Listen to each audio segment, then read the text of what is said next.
Right. I'm doubling down. I think it's a fantastic because when you've been in the market and through multiple cycles, this is the time to buy, in my Mm, opinion. So like 2007, 2008, think about all the money that was made when everybody was running. right.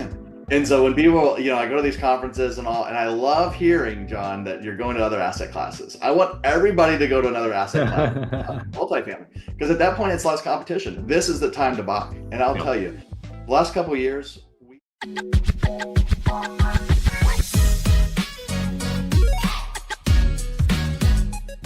Welcome to Investing for Generational Wealth. I'm John Clive from Clive Capital, where we help high earners just like you invest outside the stock market to passively achieve long-term wealth generation through superior risk-adjusted returns, long-term passive income, or cash flow, and tax benefits.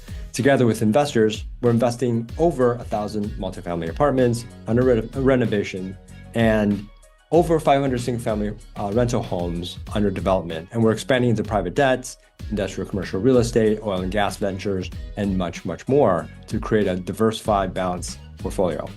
Before we begin, as always, a quick disclaimer: we're not financial advisors.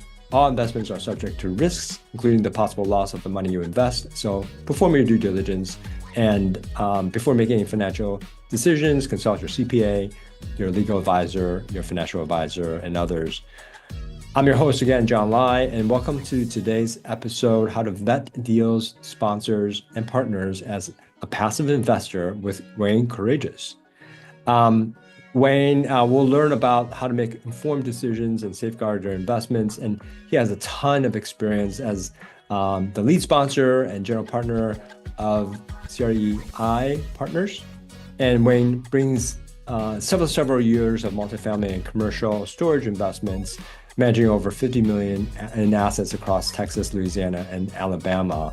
Wait, for those who don't are unfamiliar with your journey and how you got to where you are today, do you want to give the audience a little bit more about how you got to where you are in your journey?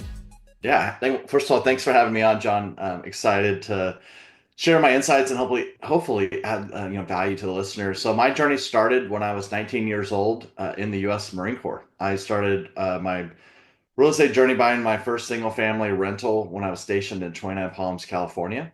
And when I got out of the Marine Corps, so that was 2003 to 2007. When I got out of the Marine Corps, I ended up with CBRE, working in heavily on property management, asset management in Washington, D.C.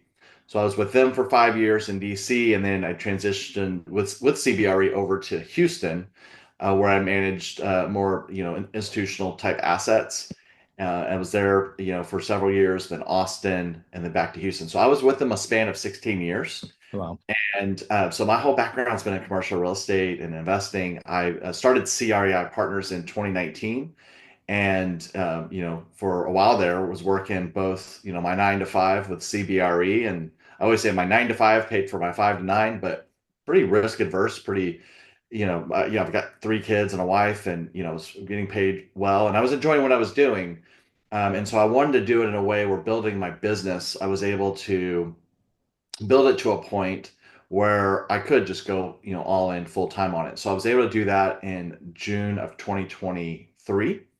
And so here we are in March 2025, and not looking back. We're going all in on real estate, primarily multifamily. We do some mixed use developments as well. We've got a build to rent community in Lafayette, Louisiana, and then we have an RV boat business storage as well that we have enjoyed for our investors over the last few years. Wow, that's A lot. There's a lot packed yeah, there. tons to unpack. A lot of experience. The RV boat experience. That is something from left field that I didn't even realize that can be done. But I'd be curious Yeah, to find out more about that in a little bit. for sure. Um, so you have a ton of experience. How did you find commercial real estate? Did you always know you wanted to do it? What attracted you to that? Yeah, so I dated someone during high school that her dad was a developer, Mm, and just really looked up to him and their family. And prior to that, there wasn't really any real estate exposure with any of my family or friends. mhm. But seeing the developments that they were doing in and out around Austin, Texas, really got me thinking about it. And, when I was in the Marine Corps, I don't know, just one of those things. I just was trying to find properties.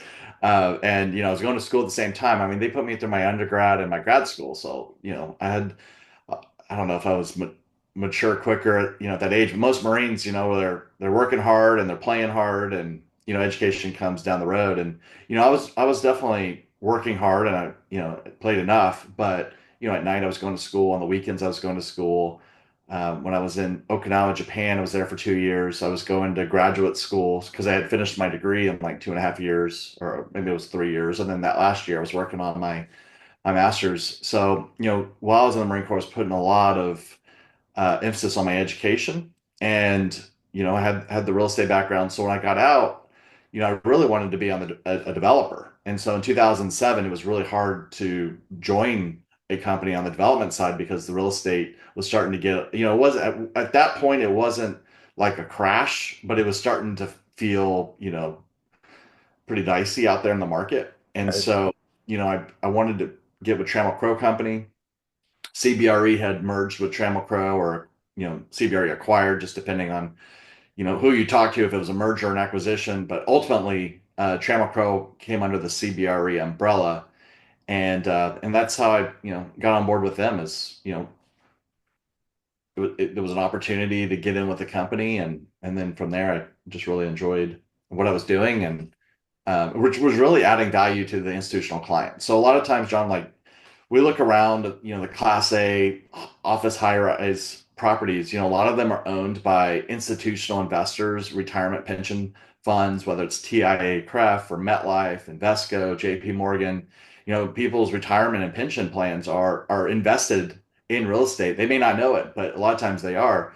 And so, what we were doing was obviously taking care of those assets and making sure they cash flowed, and the business plan was going well, so that the distributions would go towards, a lot of times, retirement or some type of investment fund for these Yeah. large institutional groups.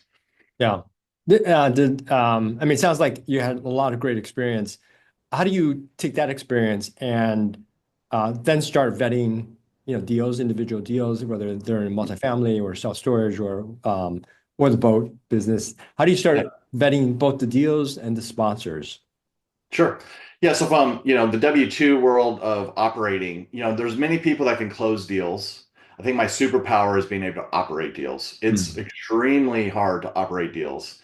I think a lot of people over the last few years have gotten out of real estate. I mean, just as active investors, the wave of things just being easy, you buy a property and, they manage themselves, or even if you manage them horribly, the cap rates go down and you're able to, still get a high return.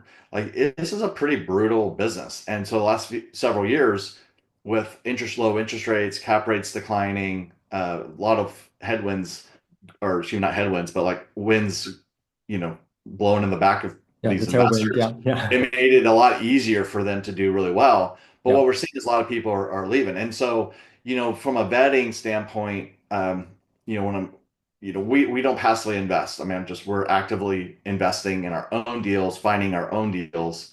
But finding opportunities, you know, are hard. And things have changed over the last few years. I mean, deep value add projects. I mean, we got on one in 2022 as a deep value add. We knew there was going to be negative cash flow. We knew there was going to be, we would have to do a lot of renovation work, change out the tenant base. Like, that was part of 2022 and a lot of people's business plans. And we're working through that deal currently, which has been fine. But the others, we like cash flowing day one. We like buying properties that cash flow, and majority of our deals do just that, day one cash flow. And then the first quarter we distribute cash flow. So it just depends on the business plan and the different risk. I always like to say, John, when people are, and this is, really, when they're vetting investments, they sort of have to vet themselves in a way of like, what is their risk tolerance and what is their goal of investing in real estate. yeah, So think about this. Like, if you're investing in a stock, you've got your value stocks and you got your growth stocks. And so depending on your age and where you are in the cycle of investing and how much time you have left, like, you're going to have different um, risk levels, right? And so when you think of like lower risk, lower returns, so that could be more of the class A institutional type properties Hmm. where there's not a whole lot of value add to it, right? But it's you're investing in a stabilized fixed asset, that's inflation resistant and all that good stuff, but you're not having to do a huge renovation, right? Or a major thing because it's already Right. class A, it's already, maybe a newer asset. And so that's one. Or, those people that are okay with a little bit more risk, maybe they want to do more of a value add where there is, repositioning of the tenants or repositioning of the asset in some form of fashion. Maybe it's poor management, maybe it's deferred maintenance, whatever that is, but there's a little bit more work. So there's more money outflow. But in doing so, that's a little bit more risk because there's, execution of that work and assuming that everything goes as planned and as budget. And then you have the ultimate value add, which is land development. So for those that are vetting and deal vetting, you sort of have to determine like where's your risk level and where are you like for us, we like cash flow. I'm okay with, 4 to 6% cash flow because on the equity upside, I'll still be getting 20 to 25% average annual returns because we're going to be pushing value on the income side, reducing expenses, and really maximizing the value over the 5 years.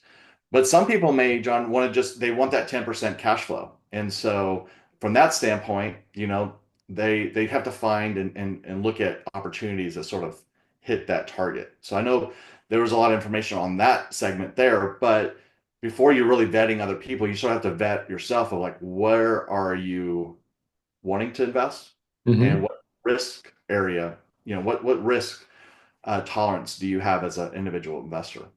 Yeah, that's great. I like that. And for our buy box as Clive Capital, like we have a certain investment profile that we like looking at, 15% at the minimum IRR and then 2 to 3x equity multiple. Do you find that your buy box has changed over time? Like I know, for example, like we look at multiple asset classes, but multifamily hot in 5, 7 years ago, the market has changed since then. It's interest rates have gone up, insurance has gone up, rent has kind of stabilized or gone down. And so, we're looking at other asset classes, but has that changed for you in terms of the buy box? Absolutely not. Okay. I'm doubling down. I think it's a fantastic because when you've been in the market through multiple cycles, this is the time to buy, in my Mm, opinion. So like 2007, 2008, think about all the money that was made when everybody was running. right.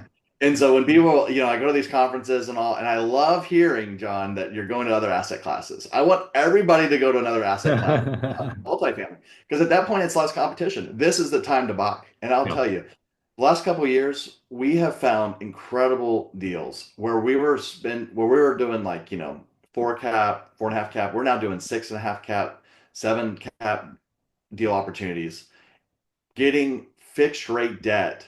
Get this, 3.82% fixed rate debt. Oh, wow. We're assuming the loan Right. on some of these deals. So one of the deals we closed last year, it's a 3.82% fixed rate. We got it, above a six cap. And day one it cash flows, and so every quarter it's cash flowing. It's providing a huge amount of tax depreciation. Maybe not as much as oil and gas right now, but there's oil and gas has its own risk, and we can go down that if we want to. But on the multifamily side, there's still an incredible amount of depreciation, for our passive investors from a tax benefit side, and we're buying at a low basis. If you can buy, a deal 85, 90 a door that's in the 80s vintage. I mean, you could even buy 130, 140,000 a door just a few years ago. There still is, housing shortages, et cetera. So Yep. no, we've doubled down. Now our IRR, I mean, you mentioned 2 to 3x. I mean, we like to see a 2x, but 1.8 to 2x is, reasonable. If I can get 18 to 20% over a 5 year, 18 to 20% average annual return, on a conservative basis over 5 years, like that's really great. Plus the cost of depreciation. But once things start, you know, going back to multifamily, you know, we'll be positioned in a place that, of taking advantage of what's going on right now. I mean, every day I get calls. Another deal came in today. in Houston. I got a deal last week that we're underwriting, put an offer on in San Antonio. They bought this deal in January of 2024 and through bridge debt, and they're having to sell, and they're doing a fire sale right now because a lot of the other assets that they have um, are not doing well. So he Um, just trying to sell the portfolio. Um, they're calling us because one, we can deliver and close the deal, but two, because there's not as many buyers right. anymore. So, so no, the question of, is our buy box different? No, if anything, we've just become really more bullish and focused on the asset class. Um, Thank you for that. I find that there are a number of like really smart investors that are doubling down, and whether they're distressed debt funds, that are looking at the market and realizing that there's an opportunity, right?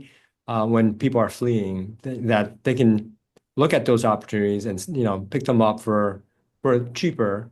And I haven't come across very many where you can assume the debt at such a low rate, which is fantastic. So kudos to you and And your you can do team. seller financing. One of our other Right. deals, John, we did a 6% fixed rate seller financing for 5 years. Yeah. And so, those deals are out there, but they're you got to be focused, and you got to be in on the deal, or in on the market and the Yep. relationships with the brokers and all. I think it's all about diversification. I have some great friends that are doing oil and gas, and they're doing really well. Hey, but I've been in Texas 40 years, and oil does bust, Yeah. and so there are huge risks, and the money isn't, you get your return on the cash flow return of capital, and then typically after you get your capital back, then you get those returns, which is great. I think diversification is good, but it's still exploratory. Like there's a lot of rigs and expenses that go into Yep. finding oil. And the one thing that I don't like, John, and I know we're not talking a whole lot about oil and gas, but I've just experienced it just being in Texas, and maybe the listeners can relate, is OPEC can just open the floodgate of Right. oil, and the Right. price per barrel just drops dramatically. At the end of the day, with multifamily and even my storage, the only person that really controls the rents are me, and maybe the surrounding mile area of what's going on. Yep. Much prefer that than an overseas. I mean, we're seeing what's happening in the tariffs. We put tariffs on some countries, and what do? They respond. So oil and gas, in my mind, is pretty similar. You don't have a lot of control over the global output that the Saudis and all, once they open that Yeah. gate of Yeah. oil. That makes sense. Although the Canadians, I heard, were raising their price of oil per barrel, which is kind of funny. Um, Speaking of which, talk a little bit about kind of the goings on in both our economy, political environment, and how that impacts or maybe doesn't impact what you do. Like, do you consider any of that? Obviously, insurance, if that's going up, that has an impact, but that is not necessarily driven by a political or economic environment per se. Yeah. So deals can be found in any market, and whether it's a Democrat in the office or a Republican in the office. Now, what I do am more focused, and it goes into vetting the deals and the sponsors, is where are we investing? So we are definitely in the Sun Belt states, or more conservative, more landlord-friendly states. Mhm. And we, being in the Texas area, we majority of our portfolio is here in Texas. And so, when we think about the time it takes to evict, a resident, or the economy with the growth of the jobs around. I mean, you think of Austin. Well, maybe not so much Austin, because a lot of it got hit pretty hard with the tech. We don't have any properties there, but surrounding Austin is growing rapidly. San Antonio is a great, fantastic market. One of the fastest growing markets in the country. Houston, the diversification in Houston, and not only just oil and gas, but the port of Houston being one of the largest in the world on imports. We've got you know the medical center being the largest. Texas Medical Center is the largest in the world. So you've got a lot of diversity, not only with people ethnicities, but you also have diversity with the different job basis. So all that really, from a housing standpoint matters, so pro landlord states and jobs. And if you have those two, no matter where you are, you're going to be doing, pretty well over the long term. Now, there was a lot of supply going into these markets. And so that's another thing when you're vetting a deal is sort of see what is the supply that's coming out over the next couple of years. But with that said, there's not that many new building permits going out right now. I mean, there are some, but there's not as many as there were. And Mm. so when you think over a 5-year term, those the absorption of those apartments are going to happen over the next few years. So I think we can all agree, like people are going to absorb them at some point, and then at that point, there's not new new deliveries really coming online, right? And Right. so guess what? That's a fantastic thing for multifamily. The supply and demand is there in our favor. So on the national scale, politically, with Trump, I think there's definitely a lot of uncertainty. He's definitely done a lot of moving and shaking over the last month, but I think we all anticipated that to be the case. And right or wrong, that can be depending on what side of the aisle you are. I mean, I think it's okay to trim down the budget a little bit and focus on stopping this the debt, but we got to do it in a in a way that um, makes sense. But of course, I'm not at that level, at the presidency level, so I won't really go into much of my thoughts on it. But when we think on a real estate standpoint, we're already seeing 10-year treasuries starting to drop. I mean, it was under 4%. That's great. So let's, cause more chaos and maybe the markets will adjust. All right, let's start, reducing interest rates. So I think that's good. I think with the tax bill, getting back 100% depreciation is going to be massive. Right. They get that passed through. That was 100% depreciation during Trump's initial 4 years, and then during Biden presidency, that dropped down 20% each year. So now we're at, I think, 40% bonus depreciation. So hopefully 100% depreciation comes back. I think the Fed is signaling that they're going to continue lowering, um, the Fed rate. So I think that is good. Um, and then when you talked about insurance, I think that's really not something that's really done politically, just with the crazy storms that we're having. When we bought the properties in 2022 and before, we weren't really thinking about insurance doubling. I mean, we definitely were Right. conservative, and I always did like a 10% increase, but like literally doubling from a $70,000 annual insurance premium to 140. It's just incredible. But now it's sort of the norm, and so you just budget for it. And guess what? Your valuations on your properties now have uh, very high insurance, and so you just make an adjustment. So it goes back to what I said initially. If you feel like there's a deal, there's a deal. If you don't feel like there's a deal, then there's not a deal. So Right. just going into a mindset of like, hey, let's go find, those opportunities. And, you know, if the seller, one of the things I love about commercial real estate, and sorry, I get a little excited about this, is like if you think about a property, typically they only have a 5 to 7 years to sell or refinance, right? So it's a 30-year amortization on multifamily, which is great. But in 5 to 7 years, so maybe the seller doesn't want to sell today. Well, guess what? At some point, their loan is going to expire within that 5-year time frame. And oh, by the way, you can't refinance it because interest rates have gone, quite high. So Right. really, they have to sell. And so it's sort of like, okay, we'll just wait until you have to sell. Maybe you don't like the price because insurance has doubled and things, but us as buyers, we're going to be underwriting to what is today's new norm. And either buyers have to adjust to it or they won't adjust. And then it goes back to the bank. I've seen deals, John, where literally they have like 1 month left of their loan expiration. It's insane. 2 months. Wow.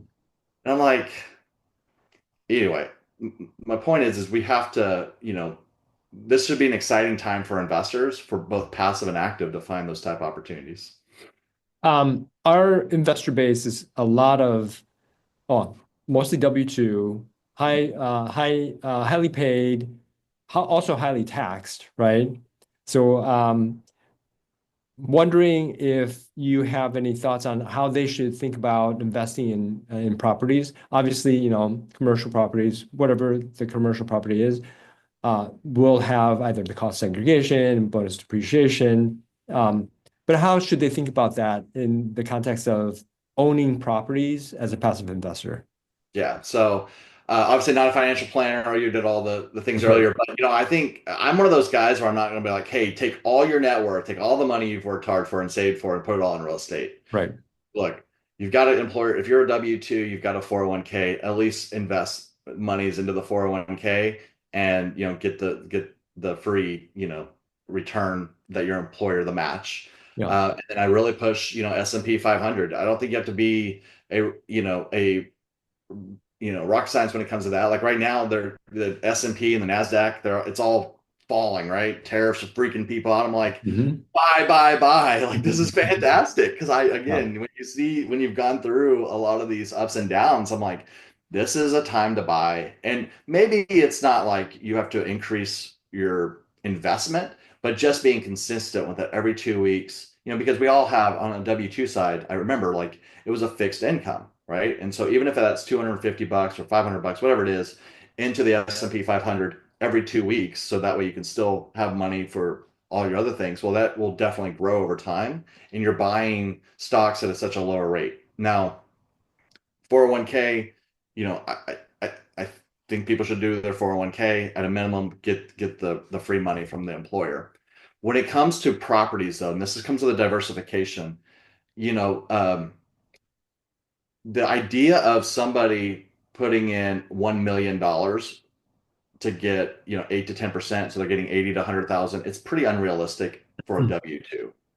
Unless they're a business owner and they've got, other side income. So I think the reality is we're speaking to a hardworking W-2 employee that has a family and, everyone's has increased costs and, groceries, et cetera.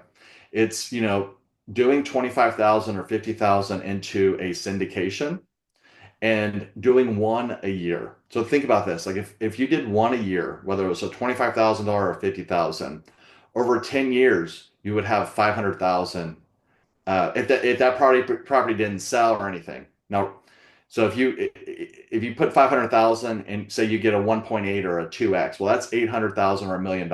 In 10 years, if the market goes continues to do what it's been doing, we should be able to, grow that 25 to 50,000 maybe into a 75,000 or 100,000 over 5 to 7 years.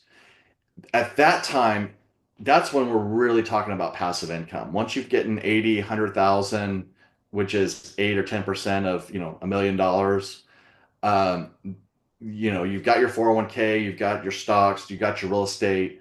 Then you are seeing, John, where that's where like the tax depreciation, depreciation, passive losses offset passive income. So when you get your K1s, Right. unless you're a real estate professional, which most people are not, that depreciation is going to offset the passive income.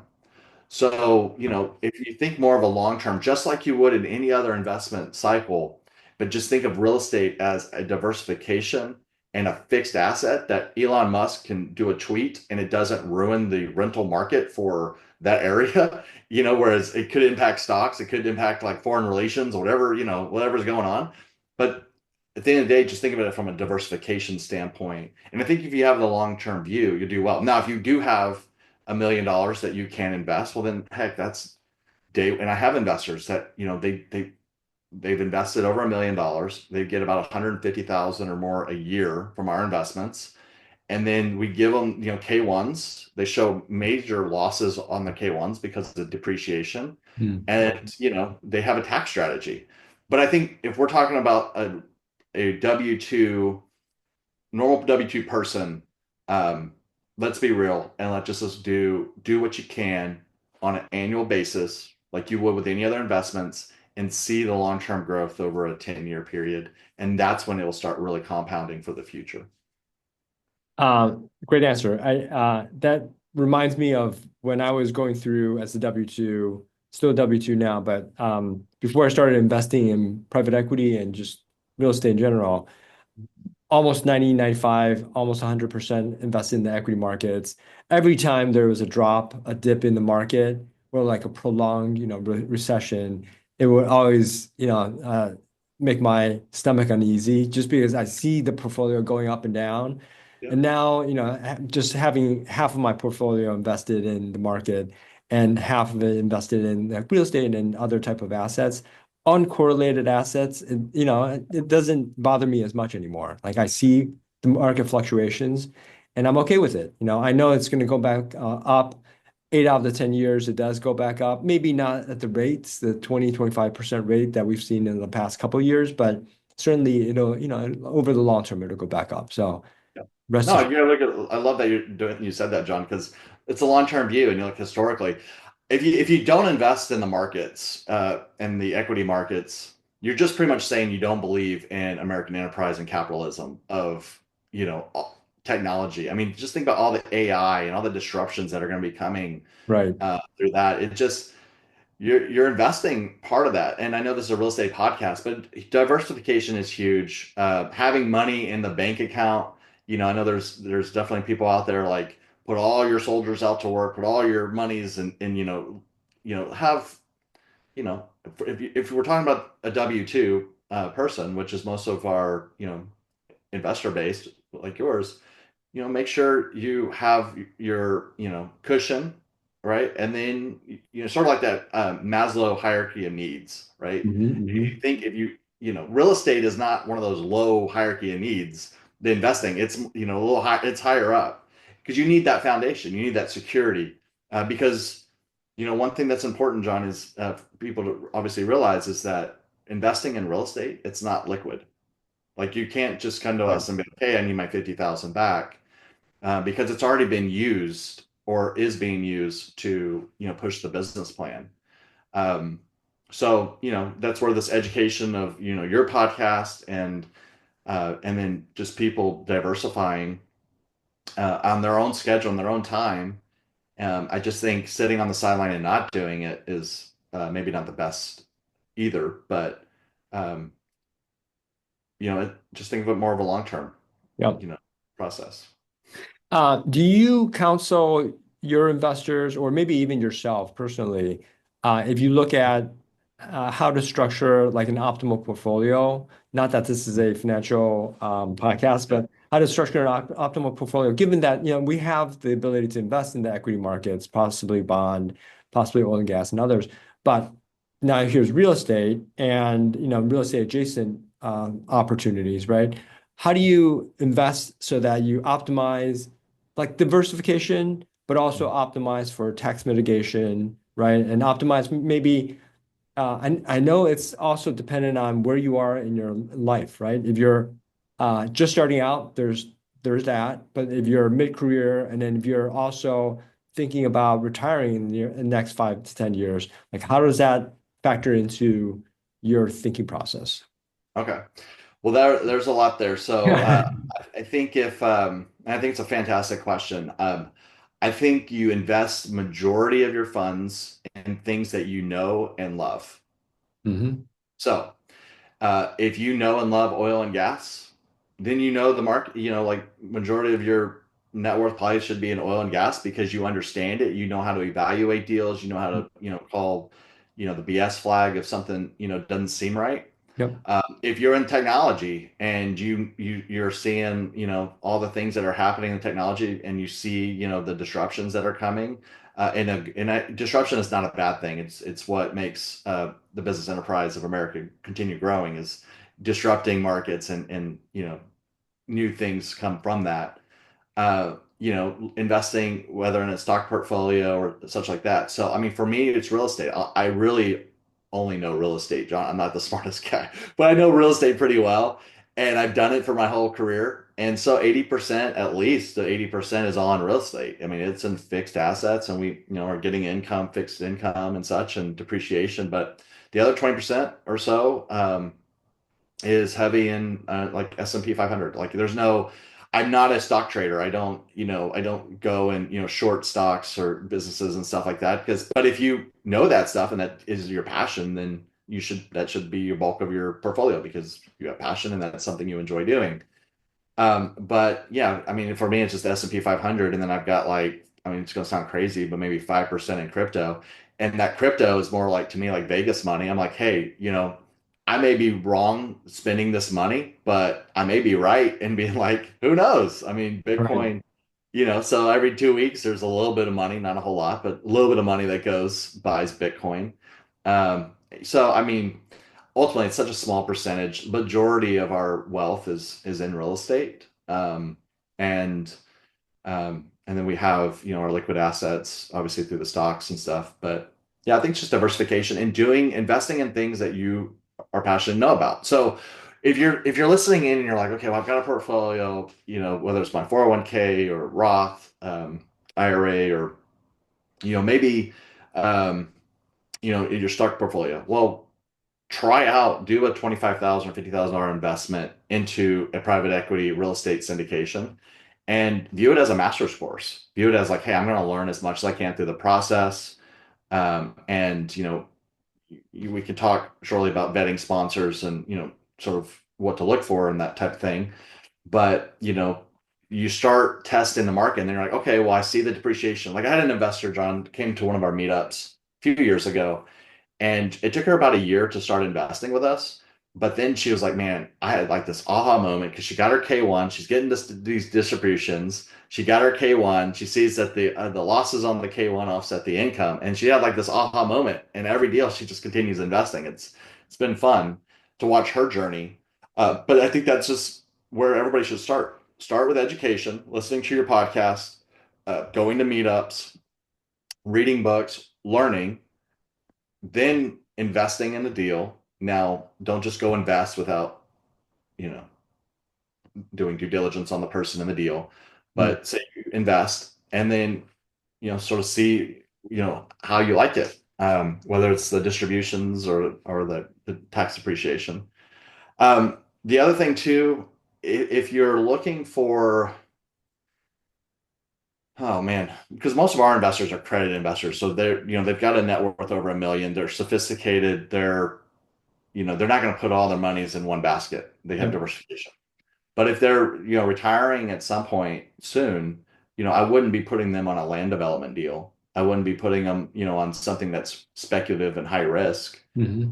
Those first base, second base hits is what I would be doing, which is, day one cash flowing real estate with some value add component.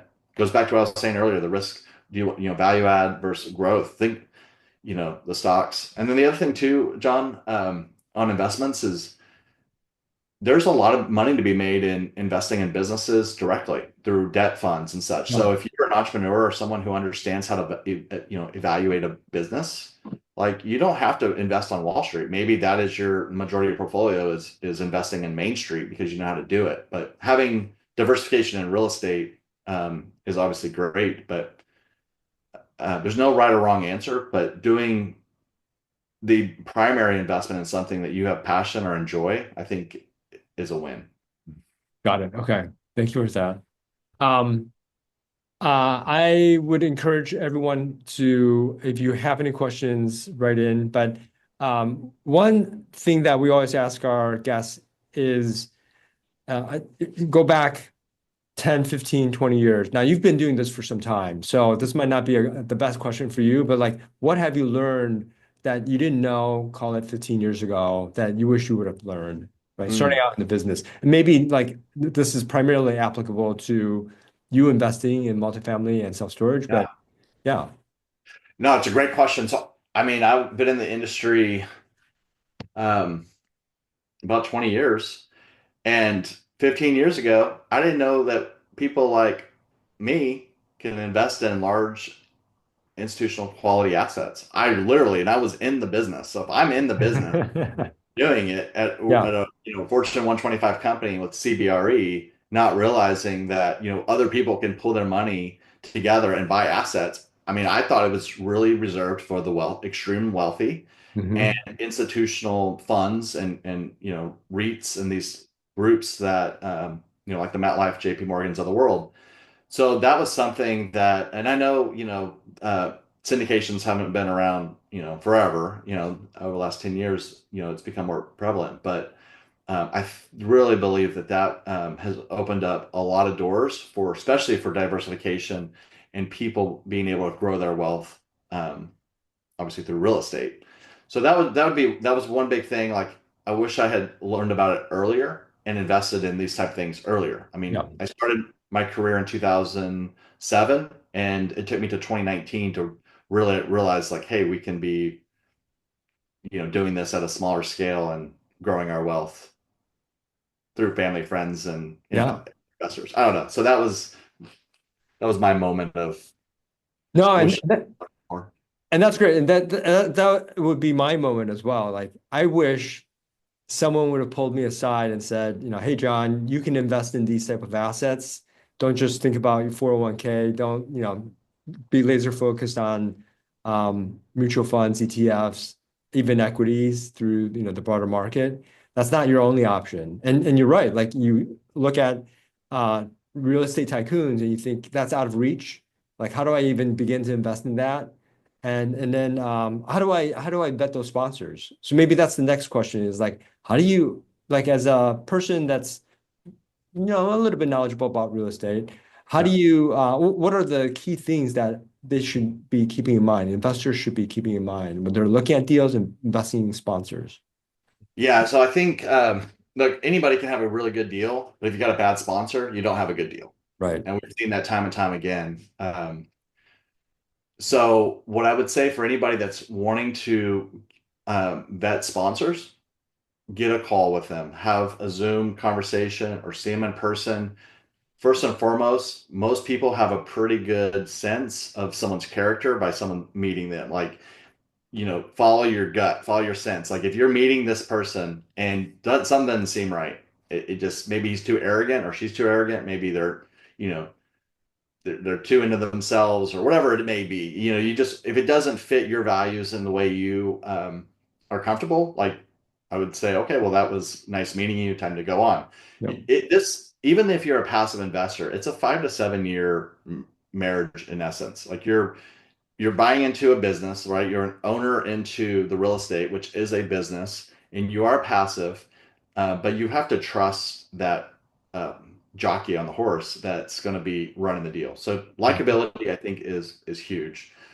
Two, I think you have to look past that person and see, okay, who's the team that he or she has put together? It's a Mhm. team sport. Um, and I think that's always important too, is to sort of see like, okay, who's really asset managing the deal? A lot of times people are investing with groups that invest with other people, and that's fine. We love those people that come into our groups, fund to funds and all that stuff. But I think investors need to know, like, okay, I'm investing in this group who's creating a fund to invest in this group. Um, because a lot of times what I've seen is that they thought they were investing in someone who actually has control in the deal, Mm. meaning like they're on asset management calls, or they're pushing the business plan, and what they realized was like, no, I invested in this group that invested as an LP or invested in this deal. So there's nothing wrong with doing with that, but the investor themselves, they just need to ask the question, who is running the deal? Because if I'm meeting, a person, and this a person says, "Hey, I'm raising capital for this deal," and I ask, do you have control over decisions?" And that person says, "No," that's okay too, because at least they're being honest integrity. But they say, "We've done our due diligence. We have vetted this person because of their track record, etc." I think a lot of investors are, you know, they're being blinded of actually who's running the show on these Yeah. deals. So that Yep. would be the second, likability and understanding who is really controlling the deal and the flow, and of course the team aspect. The other thing is location, and you know, look, if I'm living in Houston, John, you're going to know, you're living in Portland, right? So if you're in Portland, you know the areas to invest and not invest in Portland. You know the bad areas, you know the good areas. Real estate is already an educational, risky thing. So, like, why don't you invest in areas that you already know and that's your backyard? Why Mhm. invest in North Carolina, South Carolina, where you have no idea, what's going on there, what the politics, what's really local happening, but you Mhm. really know your market or maybe a few choice markets. Maybe you've done a lot of research on a few choice markets. So I would say that to someone who's vetting a deal is really choose markets that you can learn and be more laser focused. And a lot of times that could be in your backyard as well. So I'll end there because I know we're running out of time a little bit. Yeah. But I think from a location, knowing who's actually running the deal, and then just likability, um, trust is pretty important. Um, you are invested outside of just traditional multifamily. You're in self-storage. You're in boats. Tell me a little bit about like what brought you outside of that asset class of multifamily into those other asset classes. Yeah, so our bread and butter is multifamily. Going back to the portfolio, probably 80% of our portfolio is multifamily, and will continue Yeah. being. So I have an RV myself, and when you have an RV and you take it out camping, there's always something bigger and better and more beautiful than yours, and you're Mm. like, wow, how do they spend half million, $1 million on that RV? Yeah. And when you're driving by, if you're on the highway on your next vacation, you see these motorhomes, you like Google the brand of it, and it's probably high six figures. Yeah. Those high six figure RVs need a place to park, and they're not parking in the front yard because HOA requirements, and they're definitely not being parked in carports. Which a lot of RVs, they'll have, their carports, so like travel trailers. But Yeah. if you're putting in that much money, into these, you're parking it in a enclosed environment. And then on top of that, these are large 20 by 50 spaces. You have a lot of businesses that have inventory that don't need an office. They don't need a flex warehouse space. They don't need to pay for air conditioning. They just need warehouse storage where their guys can show up to get electrical, plumbing, roofing, generator, inventory, disaster. I mean, the list goes on. So I got super excited about it. One of my friends in Huntsville, Alabama, told me they were buying this deal. We brought in capital and went to the property to help change. We're always very involved, so we went there, changed the leases, changed the locks, and I was interviewing customers there. Why do y'all need such big space? And between the hoarders, the high-end RVs and boats, the divorcee people, the businesses, I was like, man, there's such a huge demand for this. So anyway, I came back to where I live, bought some land right off the highway, and we developed it. So that's how I got into RV boat storage. Oh, that's And great. I would say RV slash boat slash business, and maybe even Yeah. slash hobby, because there's all different uses. And diversification of your portfolio is great. Like, if in the down market, people need to store RVs, their boats somewhere, right?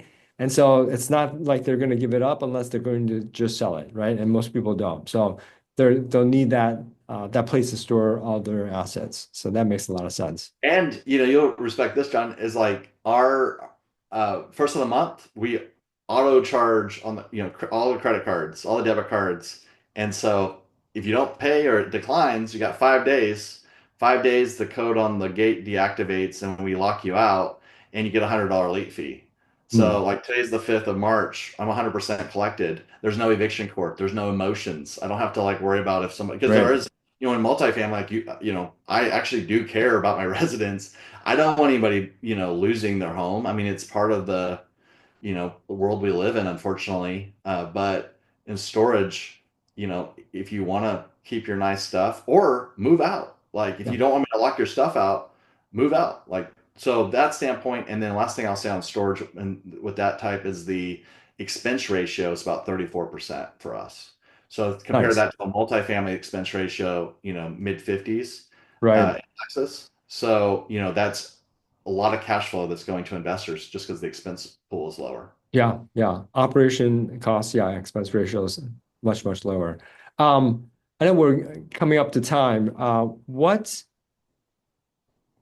Two questions that we typically ask. One is, uh, what hasn't really worked out for you that you thought, would have worked out? What are some of the things that didn't go according to plan? Sure. No, I've got, fortunately, I have one, when I say fortunately, I have one deal that has aged me 20, 30 years. Um, but it's something that we've gotten through recently through a modification of the loan. Took a lot of grit, a lot of hard work, a lot of stress, a lot of personal money going into the deal. But it was one of those deals we bought with bridge debt, and we bought with bridge debt doing the right thing as far as like doing a major renovation, value add. This was really rundown property in a great location. Um, but properties that were bought in 22, 21, a lot of them are struggling. And unfortunately, a lot of people have lost a lot of capital because those deals have gone back to the lender.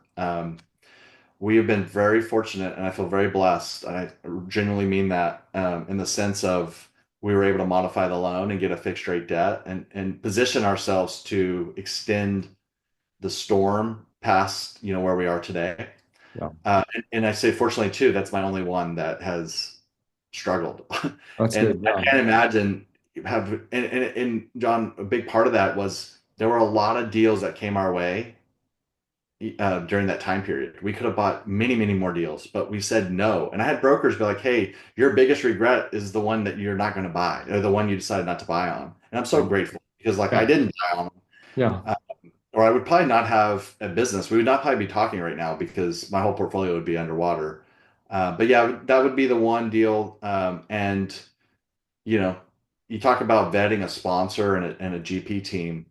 Um, Without a doubt, the grit, not putting your head under a pillow when things get tough. I think that Marine Corps mentality of fighting when things get tough. That's really helped us get through, so far on that property.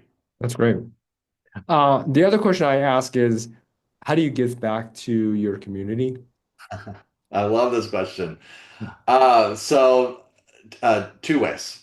One is Rotary Club. Rotary Club has been a big part of my life, really since junior year in high school, and we won't have time to go through the whole thing. But one of the things that I do is I chair the Field of Valor fundraiser for Veterans Day, and all the money that we raise, which at Veterans Park here in College Station, they have 900 plus flags that get put up, and people can sponsor, their company can sponsor a flag, or an individual can sponsor a flag in honor of a veteran, or somebody that they know that it's served.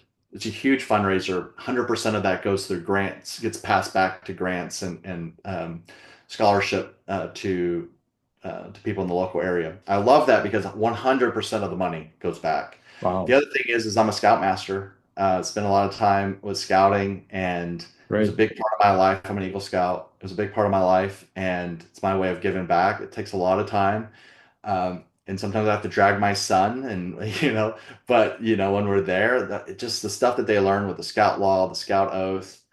I recently took on being a Scoutmaster for the National Jamboree contingent that Wow, San Diego that's great. Council. So anyway, scouting and Rotary, those are my two things that I really focus on. That's fantastic. Thanks for sharing that.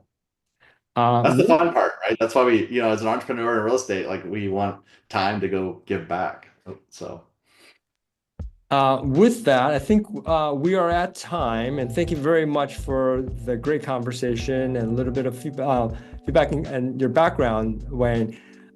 For investors who don't know how to reach out to you, how do they find out more information about you and CREI Partners? yeah, I mean, if you're listening to this podcast, you're really wanting to learn about education and how to, grow wealth through real estate. We have a Mhm. passive investor coaching program. Okay, great. It's passiveinvestorcoaching.com. Again, passiveinvestorcoaching.com. There's over 5 hours of videos, and I break it into like 30, 45-minute intervals of really going in how to underwrite a deal, how to look at a deal, how to use tools like Google Earth, etc. If you're looking at deal opportunities. So definitely check that out, passiveinvestorcoaching.com. And then you can also learn more about us at CREIPartners.com. Okay, very good. And the coaching program, it's a free. So the passive Oh, investor coaching. So we're just trying to put as much education focus to help people. that's fantastic. Thanks for sharing that. And again, thanks for all the great information about how to invest, vet deals, vet sponsors, vet partners today. Learn a ton of information. Don't forget to like and subscribe to our podcast on whichever platform you're listening to make sure that we can continue bringing you the best educational content. Thanks, everyone. Until next time, keep investing for generational wealth. Thanks.